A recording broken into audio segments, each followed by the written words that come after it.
What does it take to make the perfect villain?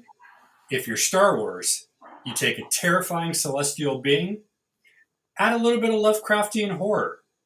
Let me explain.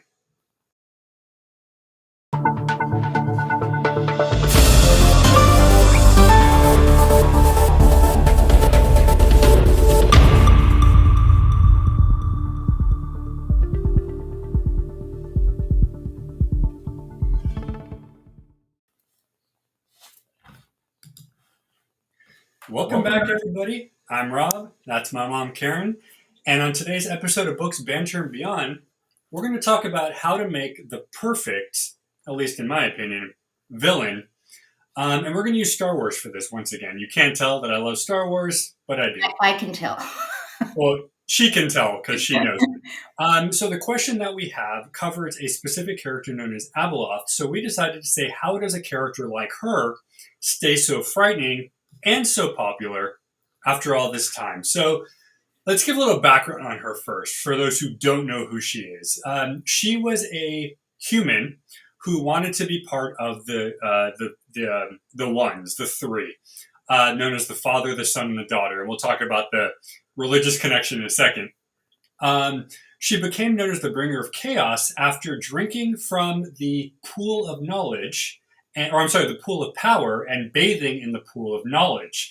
Very Garden of Eden here, because you're not supposed to do that. Because then you learn things you're not supposed to learn. And she ends up becoming a horrible, horrific celestial being. Her actions by doing so corrupted her and transformed her physically and mentally into the immortal being that we know now as Abeloth. So what does it mean to make the perfect villain? I've got so many people going, how can you say this is the best Star Wars villain ever? You know, Darth Vader and whatever. But really, there's a difference between villain and bad guy, I think. And if you want to just put us back up so we can kind of go back and forth now.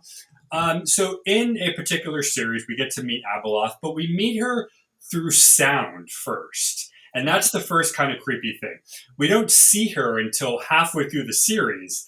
And it's kind of like that Jaws thing where you're like, you hear it, you hear the noise, but you don't know what it is. And you're kind of going paranoid a little bit. And you're like, what the hell? So the reason why she's so scary, and the reason why I bring up Lovecraft, is she's scary for the fact that nobody knows who or what she is. And for all purposes, she's not able to be killed either.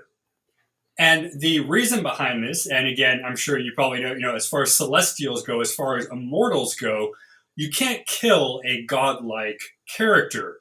That's what they are. They are godlike, they're celestial, they're forever living, right? Mm-hmm. And what makes this character so terrifying, like Lovecraft, is that she doesn't want power the way other bad guys want power in Star Wars. She doesn't want to have the riches. She wants reality. Mm. And she wants to be able to turn reality on her whim to make things how she wants. And that's terrifying. That's terrifying. That's terrifying, right? That's because the definition it's not so much that she wants to, enslave a planet. She doesn't want to steal the riches. She literally wants life as it is, right? And when I read this, and I read this series purposely for her, because up until then, I was like, okay, so you had Vader, you had those guys. And I'm like, holy crap, Star Wars really went all horror out here and did this. And I didn't believe it at first, because I was like, Star Wars wouldn't do that. And I read this, and I was like, wow, nobody, So why do you think they did? So this series came out later than, because I know we talked about the prequel on the other episode. This series came out later on, and the only reason I came to mind personally was maybe they were trying to kind of shake things up a little bit. Maybe they were trying to give you, because the thing with Star Wars or any epic is it can get stale if you kind of follow the same path. And I hate to say stale for Star Wars, but if you do watch the movies, if you do read the books, it's the same path. There's A, B, and C. Right. And It's a template. The template, thank you, the Right. template. Right. And I think whoever wrote this series specifically maybe kind of wanted to flip the script, so to Mhm. speak. But her ability to manipulate sound, the ability for her to basically take over your body and have you do things. Because what the biggest arc, the spoiler alert here, the biggest thing that happens is she's able to turn Jedi against Jedi simply by telling them something, and Wow. it basically turns them bad. And the entire time, they don't know that they're under control. They just think everybody's out to get them, Right. all because of her. And Right. again, all back to Lovecraft, who knows how to do this type of thing. Right. So she has this insatiable appetite for reality.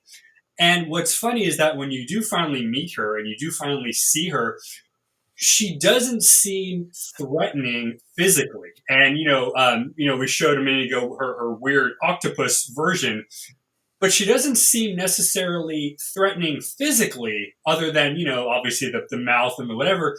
So what's funny to me is that if you were to meet her in Star Wars, you would think maybe she's just any other species Right. of alien, right? You wouldn't necessarily go, oh, she's pure chaos.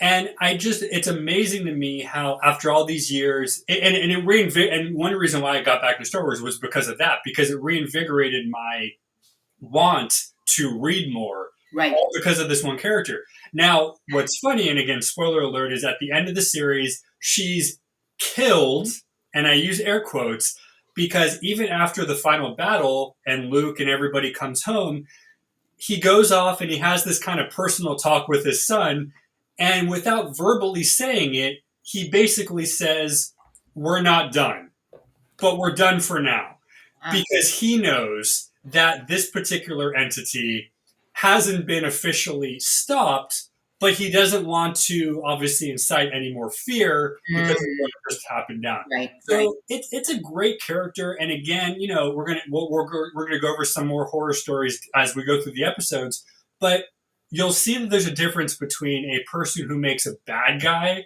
or Mhm. maybe an evil monster versus, I guess, pure evil, Yeah. Terrifying. Horrifying. Yeah. And I know there's the biblical connections there. The don't drink from the fountain because you're going to learn things. Right. Don't eat the apple. Don't eat the apple and the garden. Yes. And all that. So I don't know. I love this character. If you can read these stories, go ahead.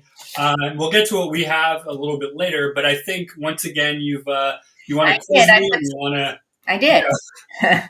All right. So the first question I have for you is, what qualities or characteristics makes Abeloth stand out as a compelling villain in the Star Wars universe?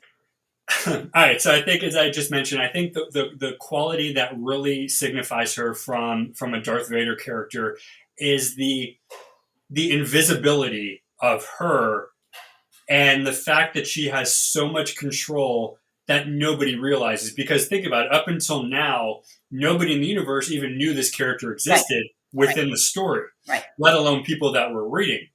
So the quality that really shapes her differently is the fact that for all purposes, she's everywhere and nowhere All at at the the same same time. time. All at the same time. Right? Well, that's it. So that just leads me into the next question. So how does her backstory and origins contribute to her status as a formidable antagonist? So yeah, so I did the quick one, but I think what really the important part of her story here is that she wanted to be more. She wanted to be bigger, and sounds familiar, right? Characters who go, "Ooh, I want power to be, Right. do good things. I don't want to do bad things. I want to do good things." And she goes, I want to be part of this trio, the father, the son, the daughter. And I'll hark on them for a second.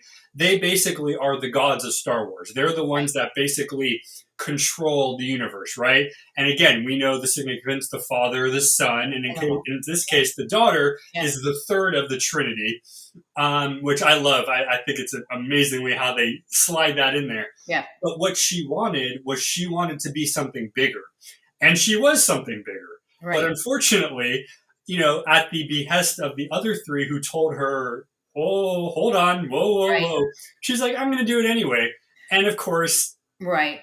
So basically, she's challenging the traditional archetype of a Star Wars villain. She is. She is. As She you mentioned definitely earlier. is going against it. And I always come back to Vader because people always look at Anakin. You know, if you know his backstory, obviously Anakin was good, ended up turning bad, became Darth Vader. Spoiler alert. I'm sure people already knew that.